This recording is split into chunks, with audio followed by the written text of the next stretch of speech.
446 میں آ کر شیعوں کی حکومت کو ختم کیا تغرل بیگ سلجوکی نے۔ سلجوک مسلمان ہوئے تھے محمود غزنوی کے دور میں، سلجوک ان کے بڑے کا نام تھا۔ تو ایک دفعہ محمود غزنوی نے سلجوک سے پوچھا اگر مجھے تیری مدد کی ضرورت ہو تو کتنے آدمی پیش کر سکتے ہو؟ تو اس نے ایک تیر دیا، کہا یہ ایک تیر ہے میرا، کسی کو یہ تیر بھیج کر میرے علاقے میں بھیج دو تو چند گھنٹوں میں 1,00,000 تلواریں تیرا پہرا دینے کے لیے تیار ہوں، میرے پاس اتنی طاقت ہے۔ تو یہ سلجوک کی نسل میں تھا تغرل بیگ۔ اللہ تعالیٰ نے جب عرب زوال کا شکار ہو گئے اور ضعف کا شکار ہو گئے، جیسے بڑھاپے کا کوئی علاج نہیں، جب قوموں پہ زوال آتا ہے تو اس کا بھی کوئی علاج نہیں، پھر اور قوم کو جگہ ملتی ہے۔ جیسے بڑھاپا ایک فرد پہ آتا ہے، ایسے بڑھاپا قوم پہ آتا ہے۔ قوم کا بڑھاپا جوانی میں نہیں لوٹ سکتا، جیسے فرد کا بڑھاپا جوانی کی طرف نہیں لوٹ سکتا، قوم کا بڑھاپا جوانی کی طرف نہیں لوٹ سکتا، کوئی علاج نہیں، نئی نسل کا آنا ہی علاج۔ تو عرب دھل چکے تھے، 600 سال بہت ہوتے ہیں حکومت کو، اپنی صفات گم کر چکے تھے، اب نئے خون کی ضرورت تھی۔ تغرل بیگ پہلا شخص تھا جس نے آ کر اہل سنت والجماعت کو استحکام بخشا، شیعوں کی حکومت کو ختم کیا، بغداد سے، شام سے، ان سارے علاقوں سے۔ صلاح الدین ایوبی نے اسماعیلی شیعہ کی حکومت کو ختم کیا، مصر۔ العاضد ان کا آخری خلیفہ تھا۔ صلاح الدین ایوبی نور الدین زنگی رحمۃ اللہ علیہ کا پروردہ تھا، اس کا دوست تھا، اس کے دوست بھی تھا، بچہ بھی تھا اس کے سامنے، زیادہ لکھنے پڑھنے کا شوق تھا۔ پھر اللہ تعالیٰ نے اس سے کام لیا اور اس کو مصر کا گورنر بنا کے بھیجا، مصر کی مدد کے لیے بھیجا۔ تو وہاں اس نے صلاح الدین ایوبی نے وہاں ختم کیا، تغرل بیگ نے یہاں ختم کیا۔ تو پھر سلجوک جو تھے نا یہ اقتدار میں آئے، ادھر ختم ہو گئی سلطنت بنو عباس کی، مصر ایک چھوٹی سی ترکوں کی سلطنت۔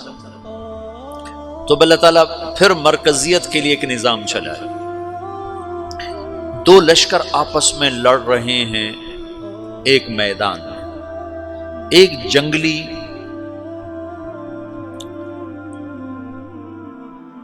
بدوؤں کا قافلہ، جنگل کے لوگ اپنے قبیلے کو لے کر، ایک جنگلی قبیلہ اپنے سردار کے ساتھ نقل مکانی کر رہا ہے ایک جگہ سے دوسری جگہ۔ اللہ کا نظام کہ یہ لوگ چلتے چلتے چلتے اس وادی میں پہنچ گئے جہاں جنگ ہو رہی ہے، دو لشکر آپس میں لڑ رہے ہیں۔ جب یہ وہاں پہنچتے ہیں تو ایک لشکر کے قدم اکھڑ رہے ہیں اور دوسرا غالب آ رہا ہے۔ ان کو نہیں پتا شکست کھانے والے کون ہیں اور فتح پانے والے کون ہیں، ان کو نہیں پتا۔ اس جنگلی قبیلے کے سردار کا نام بھی تغرل ہے، تغرل۔ تو یہ سردار کہتا ہے جو شکست کھا رہے ہیں ان کی مدد کرو، کچھ پتہ نہیں کون ہے، کہتا جو شکست کھا رہے ہیں ان کی مدد کرو۔ تو 400 وحشی جنگلیوں نے فاتح لشکر کے پیچھے حملہ کر دیا۔ وہ تو ایک کافی ہوتا تھا، 400 دوڑ جب تلواریں پڑیں تو چند لمحوں میں نقشہ بدل گیا، بھاگنے والے جم گئے اور جمنے والے بھاگ پڑے۔ جب جنگ ختم ہوئی تو شکست خوردہ لشکر کے بادشاہ نے ان کو بلایا، اسے پوچھتا ہے مجھے جانتے ہو میں کون ہوں؟ کہا نہیں۔ کہا تو تم نے میری مدد کیوں کی؟ کہا انسانی ہمدردی کی وجہ سے، تمہیں شکست ہو رہی تھی اس لیے تمہاری مدد کی۔ پھر اس نے اپنا تعارف کرایا، میں ہوں سلیمان سلجوکی، ترکی کا بادشاہ۔ مسلمانوں کا لشکر تھا اور تاتاریوں سے شکست کھا رہا تھا، تاتاری فتح پا رہے تھے، مسلمان شکست کھا رہے تھے۔ تو وہ اللہ کی غیبی مدد بن کر آئے، تو وہ اس سے کہتا ہے میرے ساتھ رہنا پسند کرو گے؟ تم نے میرے اوپر احسان کیا ہے، میں اس کا بدلہ دینا چاہتا ہوں، میرے ساتھ رہنا پسند کرو گے؟ کہنے کا کر لوں گا۔ تو اس کو لے کر ترکی آیا، اور استنبول اس وقت روم کی حکومت میں تھا، اسے فتح کیا اس تغرل کے آگے چوتھے پانچویں پڑپوتے محمد فاتح نے۔ تو یہ استنبول ہے، یہ ترکی ہے، بیچ میں ایک چھوٹا سمندر ہے، یہاں ایک جاگیر ہے۔ تو سلطان سلیمان کہتا ہے یہ جاگیر تجھے وقف ہے، ادھر سے رومی مجھے تنگ کرتے ہیں حملے کر کر کے، تو میرا دفاع کرتے رہنا، یہ جاگیر تیری۔ اس جاگیر پہ اس نے اپنے قافلے کو آباد کر دیا، اپنے قبیلے کو، اور ایک چھوٹی سی حکومت بنا لی، جو ایک صوبہ سمجھو سلمان سلجوقی کا، وہ ایک چھوٹا سا صوبہ ہے۔ وہاں جب یہ رہ پڑا تو پھر یہ ایک شیخ کے بیت ہوتا ہے، وہاں شیخ طریقت ہے، ان کے یہ بیت ہونے جاتا ہے، وہ اس کو رات اپنے پاس ٹھہراتا ہے، تو ایک کمرے میں ان کو ان کا خادم ٹھہراتا ہے۔ یہ جب کمرے میں جاتا ہے تو سامنے دیوار میں تاکچے پر قرآن پڑا ہوا ہے، تو یہ تغرل بیگ کہتا ہے یہ کیا ہے، یہ کیا ہے؟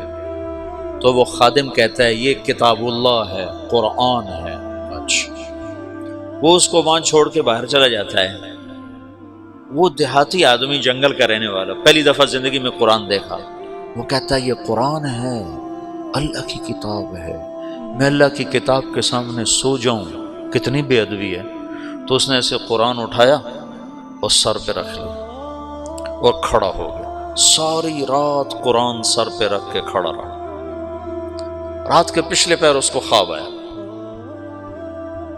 کھڑے کھڑے اس نے دیکھا کہ اس کی پشت سے ایک چاند نکلا اور شیخ کی بیٹی کے سینے میں جا کے اتر گیا۔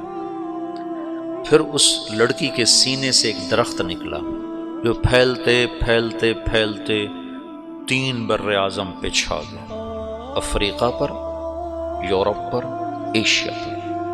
پھر اس کی آنکھ کھل گئی، وہ کھڑا ہوا ہے، تو اس نے صبح یہ خواب اپنے شیخ کو سنایا، تو انہوں نے اپنی بیٹی اس کے نکاح میں دے دی۔ اس بیٹی سے ایک بچہ پیدا ہوا، تغرل بیگ نے اس کا نام رکھا عثمان، عثمانی ترک نام سنا ہوا، جو میں نے کل بتایا تھا کہ 1924 میں وہ خلافت ختم ہوئی۔ تو ایک بیٹا پیدا ہوا عثمان۔ عثمان نے پھر ایک نئی اسلامی حکومت کی بنیاد رکھی جو 1924 تک چلتی رہی، کوئی 800 سال یہ حکومت چلی۔ تو حکومت کا شیرازہ بکھرا لیکن پھر جڑ جاتا تھا، پر وہ کرنے اول والا جوڑ کبھی نہ پیدا ہوا، ٹکڑے بن گئے۔ ان ٹکڑوں میں اللہ لوگ پیدا کرتا رہا جو دعوت دیتے رہے، دعوت زندہ رہی۔ جو تربیت کا نظام تصوف کے ساتھ تھا اب وہ تبلیغ کے ساتھ ہے۔